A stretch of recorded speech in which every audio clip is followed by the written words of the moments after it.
Hello guys, तो कैसे हैं आप। तो आज हम बात करने वाला है एपीआई। तो आप सबने सुना ही होगा कि एपीआई क्या है। अगर आप कंप्यूटर इंजीनियरिंग और इंफॉर्मेशन टेक्नोलॉजी में अभ्यास करते हैं और समझ ले कि आप एक डेवलपर है तो आपने ज़रूर सुना होगा कि एपीआई। तो आज हम बात करेंगे कि एपीआई क्या होती है। तो चलिए देखते हैं एपीआई क्या होती है। What is an API. N API application programming interface, जो उसका पूरा नाम है, is a messenger that allows different software applications to talk and share information with each other. It acts like a set of rules and protocols defining how these applications can communicate and exchange the data. So अब आप तो मैं सीधी बात से समझाऊँ तो API क्या है। एपीआई ये है कि जो दो डिवाइस होते हैं उसके बीच में कम्युनिकेशन के लिए हम यूज़ करते हैं और डेटा ट्रांसफर आप वो काम कर सकते हैं। लाइक हम बात करें तो लाइक आपने सुना होगा, आप सर्वर पे रिक्वेस्ट भेजते हैं और सर्वर से रिस्पॉन्स आता है। तो ये सब कैसे होता है। तो ये सब होता है एपीआई की मदद से। तो एपीआई होती क्या है, आपने एपीआई का सुना होगा, लाइक गूगल की एपीआई है और ट्विटर की एपीआई है। तो वो सब एपीआई असल में काम क्या करती है, तो बेसिक से समझते हैं हम पहले। तो आप अपने मोबाइल से गूगल पे सर्च करते हैं तो आपको क्या लगता है कैसे काम करता होगा ये। तो सबसे पहले क्या होता है गाइस कि जो आप है, आपको तो पहले कम्युनिकेशन को गूगल से कोई डेटा चाहिए तो आपको किस कहाँ से मिले। तो आप क्या करेंगे, अपने मोबाइल पे गूगल के वेबसाइट पे जाके सर्च करेंगे। तो तो होगा क्या कि जब आप गूगल पे कुछ भी टाइप करेंगे तो पहले क्या होगा, आप ये जीयूआई का मतलब हम समझते हैं कि जीयूआई क्या है। तो जीयूआई क्या है, ग्राफिकल यूजर इंटरफेस। मतलब कि आपको अपने मोबाइल पे जो गूगल का लोगो आता है और नीचे सर्च बार होती है, तो ये जीयूआई है कि आपको अपने डिवाइस से आपको सब कुछ दिख रहा है। तो आपको और मोबाइल के कम्युनिकेशन किससे होता है, तो ये इंटरफेस की वजह से होता है, ये जीयूआई की वजह से होता है। ऐसे ही अब आपके मोबाइल में तो सारा डेटा सेव नहीं होगा। लाइक आप सर्च करेंगे कि अमेरिका कहाँ है, लाइक जैसा आपने सर्च किया कि अमेरिका कहाँ है, तो आपके मोबाइल में तो ये पहले से सेव नहीं होगा। तो ये सेव होगा गूगल पे सर्वर। तो आपका मोबाइल क्या करेगा कि अपने जो डिवाइस है मोबाइल से वहाँ पे गूगल के सर्वर पर रिक्वेस्ट जाएगी और वो सब ऑथेंटिकेशन और सब वो होता है। तो आईपी एड्रेस का वो जो होता है, तो गूगल पे सर्वर पे आपकी रिक्वेस्ट जाएगी तो और गूगल का सर्वर आपको रिस्पॉन्स में डेटा भेजेगा। तो ये सब किसकी मदद से होता है, तो ये सब होता है एपीआई की मदद से। ठीक है गाइस, तो ये है एपीआई। तो ये क्या करती है कि दो डिवाइस के बीच में कम्युनिकेशन रखती है और डेटा ट्रांसफर करती है। तो ये दो डिवाइस कौन कौन से हो सकते हैं, आपने तो ज़्यादातर सुना होगा क्लाइंट और सर्वर। क्लाइंट और सर्वर, सो क्लाइंट रिक्वेस्ट सेंड करता है, सर्वर रिस्पॉन्स देता है। तो क्या सिर्फ कम्युनिकेशन दो क्लाइंट और सर्वर के बीच में ही हो सकता है, नहीं ऐसा नहीं है। एपीआई की मदद से हम कोई भी दो डिवाइस के बीच में कम्युनिकेशन कर सकते हैं। लाइक ये सर्वर से भी कम्युनिकेशन कर सकता है, लाइक ऐसा। तो गाइस हम आगे देखते हैं। तो अभी मैंने आपको समझाया कि गूगल की वेबसाइट के बारे में, लाइक कैसे काम करते हैं। तो क्या है, ये पीसी है और इस तरह का सीपीयू जैसा आइकन है। तो क्या होगा, सीपीयू आपको अपना मोबाइल चेक कर लिए, लाइक तो आपने पहले क्या करा, गूगल के सर्वर पे गेट रिक्वेस्ट डाली आप। तो इसने पहले आपको ऑथेंटिकेट किया कि आपको ठीक है ये यूज़र वैलिड है। तो आप गूगल ने फिर आपको एक पेज भेजा HTML कोड कर। फिर आप उस पेज में से कोई दूसरी वेबसाइट खोलना चाहते हैं, लाइक गूगल ने आपको इमेज भेजा, ठीक है। तो आप जब उस इमेज पे क्लिक करेंगे तो उसके साथ आपका मोबाइल कुछ डेटा भेजेगा गूगल पे कि लाइक इस यूज़र को इस इमेज के बारे में और जानना है। तो गूगल फिर से आपको वो इमेज पूरा दिखाएगा, लाइक ऐसा।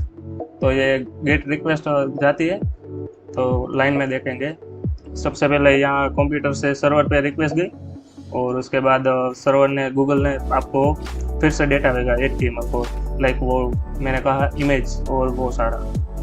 तो आपने फिर एक इमेज पे क्लिक किया तो फिर से रिक्वेस्ट गई और फिर से गूगल ने रिस्पॉन्ड करेगा, फुल इमेज भेजिए आपको बिग जूम करके, ठीक है। लाइक ऐसे ही इन दोनों के बीच में कम्युनिकेशन होता है। तो ये सब होता है API के मदद से। तो अब API तो आपने समझ लिया। तो अब आगे आता है रेस्ट API। आपको ये भी सुना होगा कि रेस्ट API। तो रेस्ट API क्या है? एक सेट ऑफ रूल्स है API के, लाइक ये API इस कंडीशन में होनी चाहिए, लाइक यहाँ पर ये पैरामीटर होना चाहिए और उसके कुछ प्रोटोकॉल्स है कि ये API ये प्रोटोकॉल का यूज़ करके डेटा ट्रांसफर कर देता है। तो देखते हैं हम अब इसकी definition. Like what is rest में, तो रिप्रेजेंटेशनल स्टेट ट्रांसफर API। तो क्या है, उसका एक स्पेसिफिक स्टेट होगा, like it is a specific type of API that adheres to set of architecture constraints based on REST principle। जो उसके REST कुछ प्रिंसिपल हो गए कि API आपकी इस फॉर्मेट में होनी चाहिए, तो आपको वो डेटा भेजे, वो हम आगे देखेंगे। These principles outline how API should be designed to be scalable, reliable and efficient। तो ये रूल्स क्या करते हैं कि कैसे हम API को फास्ट बना सकते हैं, उसको मोर रिलायबल कर सकते हैं और बधा लाइक सारे लोग उसे समझ सकते हैं। तो कैसे हम एफिशिएंट API को बना सकते हैं, तो उसके लिए आता है ये रेस्ट API, ठीक है। आगे तो अब हम डिफरेंस देखेंगे कि API और रेस्ट API में डिफरेंस की। तो सबसे पहले स्कोप की बात करते हैं। तो API होती है वो ब्रॉडर होती है और एनकम्पास वेरियस इंटरफेसेस। तो API में क्या होता है कि वो ज़्यादा इंफॉर्मेशन लाइक करती है, जो एक दूसरे इंटरफेसेस होते हैं। लाइक आपके कंप्यूटर में आप कोई ऐप डेवलप कर रहे हैं, लेट्स एग्जांपल लेते हैं कि आप कोई ऐप डेवलप कर रहे हैं और आप चाहते हैं कि इसमें तो आपका यूज़र मॉड्यूल होगा, प्रोडक्ट मॉड्यूल होगा। आप एग्जांपल लेके चले एक ई-कॉमर्स वेबसाइट का, तो सारे मॉड्यूल हो गए, तो फिर डेटाबेस के साथ कनेक्टिविटी भी करनी होगी और एक बात और भी भूल गए कि ऑथेंटिकेशन करना होगा। तो इस सब के डिफरेंट इंटरफेस है। तो API में क्या होता है कि सब एक जैसा ही हम एक साथ में होता है, सब जैसा, तो सबको पास में रखते हैं। एंड रेस्ट API में क्या होता है, specific type of API adhering to rest principle. जो API बनी है वो जो रेस्ट के प्रिंसिपल्स होते हैं उस पर बनी होती है, लाइक फॉर्मेट और वो सब पे, ठीक है। तो API क्या होता है, ये सारी APIs होती है, उसमें मैनी प्रोटोकॉल्स यूज होते हैं, लाइक HTTP, SOAP और GraphQL। सो सारे टाइप के प्रोटोकॉल API में यूज होते हैं। और रेस्ट API में क्या होता है कि उसका मेजरली वो HTTP प्रोटोकॉल्स पे ही काम करती है। लाइक आपने देखा होगा, आपको ये भी डेवलप कर रहे हो तो आपने ये प्रोटोकॉल्स का यूज़ किया होगा, HTTP, like get request, post request, put और डिलीट। तो आपको ये पता ही होगा कि गेट, पोस्ट, पुट और क्या काम आती है, ठीक है। तो आगे देखते हैं। तो इसका मेन फोकस किस पे है, तो API का मेन फंक्शन फोकस होता है कि उसकी फंक्शनलिटी और डेटा एक्सेस कर सके। लाइक बताया कि सर्वर और क्लाइंट रिक्वेस्ट भेजता है सर्वर, तो क्लाइंट आपका सर्वर पे से डेटा एक्सेस करते हैं। तो आगे रेस्ट API में, तो data as a resources identify by URL and HTTP value. So इसमें क्या है कि रेस्ट API में फुल स्ट्रक्चर्ड API होती है, तो वो इजीली अपने HTTP मेथड और URL में से वो समझ जाएंगे कि क्या आपको कौन सा डेटा चाहिए। ऐसा हम आगे एग्जांपल में देखेंगे। सो API के एग्जांपल देखें तो operating system API, internal API और डेटाबेस API। और रेस्ट API में देखें तो गूगल मैप्स की API, Twitter API, Facebook graph API, ठीक है। तो आगे हम देखेंगे, ठीक है। तो हम इसको अंडरस्टैंड करते हैं ऑपरेटिंग सिस्टम API क्या है। तो आपने तो नाम सुना होगा विंडोज़, लिनक्स, मैक ओएस, ठीक है। तो आपको क्या क्या लगता है कैसे काम करती है? आपका प्रोग्राम का भी कोई भी एप्लीकेशन इंस्टॉल करते हैं तो कैसे चलते हैं? तो उस एप्लीकेशन को चलाने के लिए एपीआई का यूज़ होता है, ऑपरेटिंग सिस्टम। लाइक आप देखें इसमें, an operating system API acts as a bridge between software applications and underlying operating system. तो क्या होता है, एक ब्रिज की तरह काम करती है ऑपरेटिंग सिस्टम और आपकी जो भी एप्लीकेशन आपने इंस्टॉल की है। आप लाइक मैंने अभी रिकॉर्डिंग के लिए OBS स्टूडियो डाउनलोड किया, ठीक है। तो ऑपरेटिंग सिस्टम को कहते हैं कैसे पता चलेगा कि कहाँ पे सेव करना है, कैसे करना है, तो ये सब ये एपीआई की मदद से होता है, ठीक है। तो OBS स्टूडियो को मेरा माइक को एक्सेस करना होगा, मेरी डिस्प्ले का जो स्क्रीन है उसको एक्सेस करना होगा, तो ये सब एपीआई की मदद से होता है।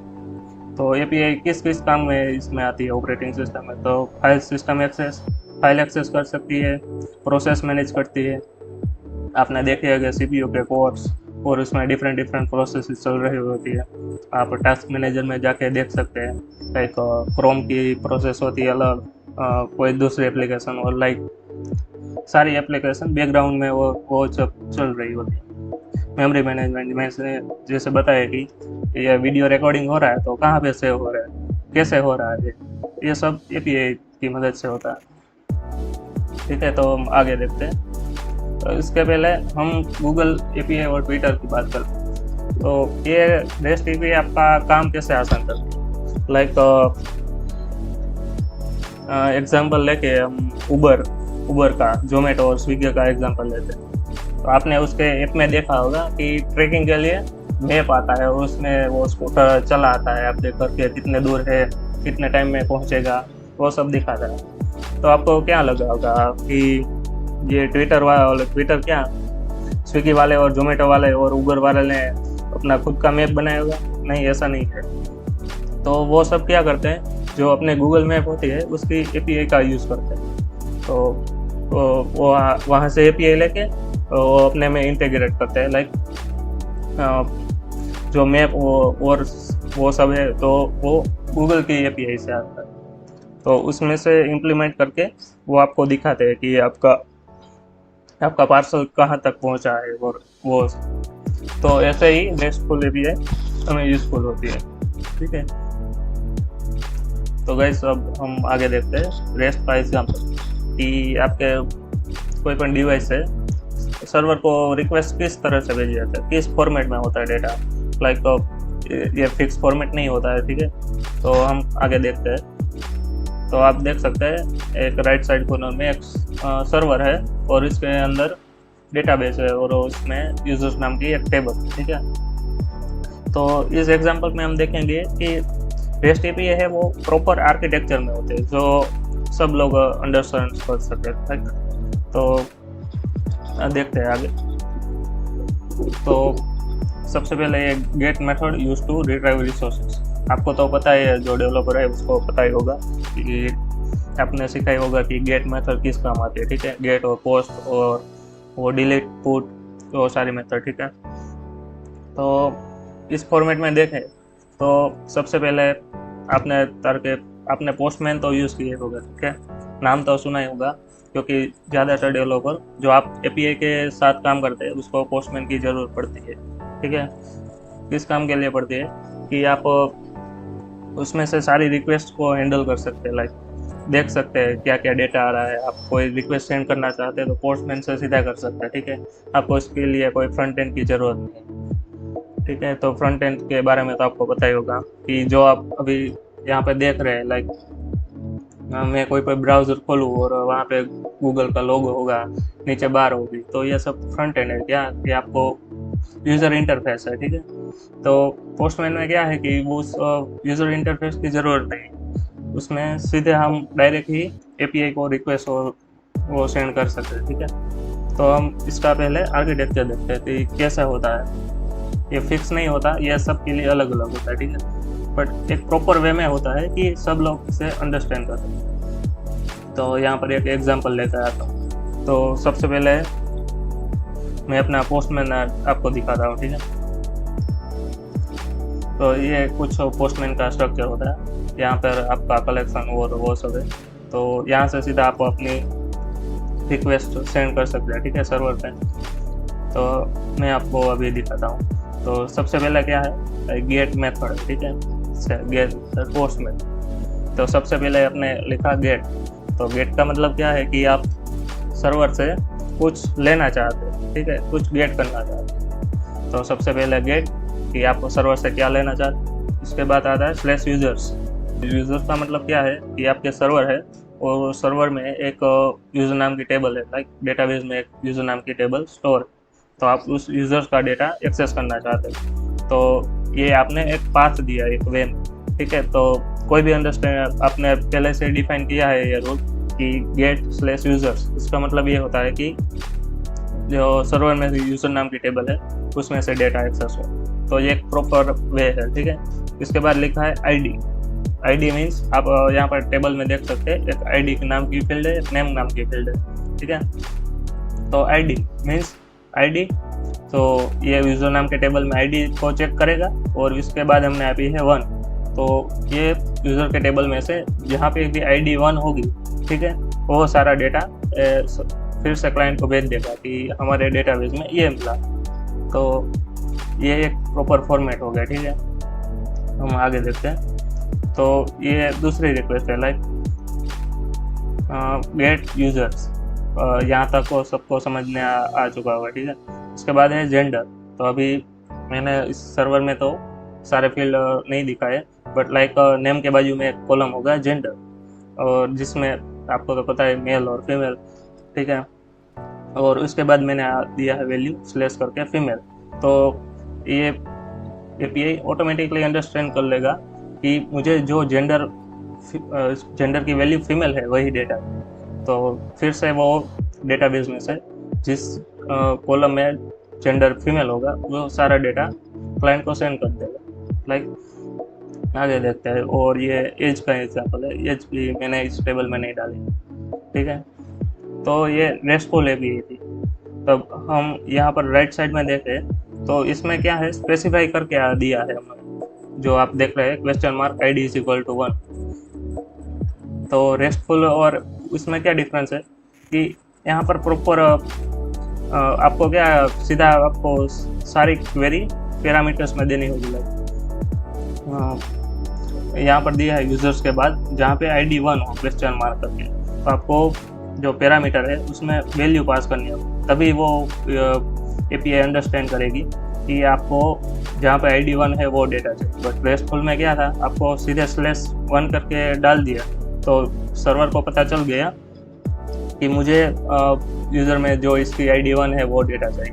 बट सिंपल एपीआई में क्या था कि आपको क्वेश्चन मार्क किया और फील्ड दिया कि की फील्ड, और आप कह सकते हैं की वैल्यू दी कि आईडी और उसकी वैल्यू 1, तो वह डेटा चाहिए, ठीक। तो रेस्ट में हम इसको इजीली अंडरस्टैंड कर सकते हैं, ठीक है। तो इस तरह से ये जेंडर वाला फीमेल, तो आप इसे अंडरस्टैंड कर सकते हैं, ठीक है। तो ये हम इसको पोस्टमैन में देखते हैं, ठीक है। ये पोस्टमैन में क्या है, तो सबसे पहले ये रेस्ट वाली, बराबर। तो रेस्ट में हमने सीधा यूआरएल में ही पास कर दिया, ठीक है। तो http लोकल होस्ट, मेरा ये पोर्ट नंबर है 3000, ठीक है। उसके बाद यूजर्स पेज और 1, लाइक यूज़र में जो पेज नंबर 1 पे जो डिटेल है वो सारी मुझे भेज। इसका मतलब ये हुआ। दूसरी रिक्वेस्ट है, उसमें क्या है किया है कि मैंने यहाँ पर पैरामीटर्स में जब सारी वैल्यू दी है, लाइक मुझे डिफाइन करना पड़ता है कि यूज़र नाम के टेबल में पेज नाम का एक कॉलम होगा, ठीक है, और उसमें से जिसकी वैल्यू 1 है वो मुझे चाहिए। यहाँ पर मुझे डिफाइन करना पड़ेगा, ये मैंने पैरामीटर में दिया। लाइक मैं इसको निकाल दूँ तो यहाँ पर सिर्फ यही बचेगा कि 3000, उसके बाद स्लैश यूजर्स। तो लाइक मैं ये की वैल्यू हटा देता हूँ, ठीक है। तो ये हो जाएगा, इसका मतलब मैंने इसको पैरामीटर में दिया। पर रेस्ट एपीआई में क्या था, मैंने सीधा यूआरएल में ही पास कर दिया कि पेज इज 1। सो ये ऑटोमेटिकली अंडरस्टैंड कर लेगा कि पेज नंबर 1 है, वहाँ पर मुझे वो डेटा चाहिए, ठीक है। तो ये हम रेस्ट एपीआई की मदद से ये सिंपलिसिटी होती है अंडरस्टैंड करने में, ठीक है, कि आसानी से लोग से अंडरस्टैंड कर सकते। तो ठीक है गाइस, तो आगे हम इसका रेस्ट का और एग्जांपल देखते हैं। लाइक ये अपना सर्वर और अपना कंप्यूटर है, और ये मेरा पुराना वाला वो डेटाबेस है, ठीक है। तो अब सर्वर कंप्यूटर अपना चाहता है कि वो सर्वर में से यूज़र के डेटा को फेच कर, ठीक है। तो पहले मेथड क्या है, गेट यूजर्स ID 2, मतलब ये क्या कहना चाहता है, गेट का रिक्वेस्ट का मतलब है मुझे डेटा चाहिए, ठीक है। यूजर्स मीन्स यूज़र नाम के टेबल में से ID जहाँ पर 2 होगी, ठीक है, वो API समझ जाएगा। तो तो सर्वर ने क्या किया कि जहाँ पे भी ID 2 था उसके साथ जो नेम था बॉब, ठीक है, आप यहाँ पर डेटाबेस में देख सकते हैं, उसका नाम बॉब है, ठीक है। तो वो डेटा वापस सेंड कर रहा है कंप्यूटर को, और ये कंप्यूटर के पास आ चुका है, ठीक है। तो अब कंप्यूटर क्या करना चाहता है कि जहाँ पे भी ID 2 है उसका नेम बदल के वो OBA करना चाहता है। तो फिर से कंप्यूटर एक रिक्वेस्ट डालेगा, ठीक है। तो आपको तो पता ही है पुट मेथड क्या करेगा है कि अपडेट के लिए काम आता है, ठीक है। तो आप डेटाबेस में से डेटा अपडेट करना चाहते हैं, तो इसने क्या फिर से सेंड किया कि यूजर्स डिड ID एंड /2, ठीक है। आप ऊपर और नीचे देख सकते हो गेट और पुट मेथड, ठीक है।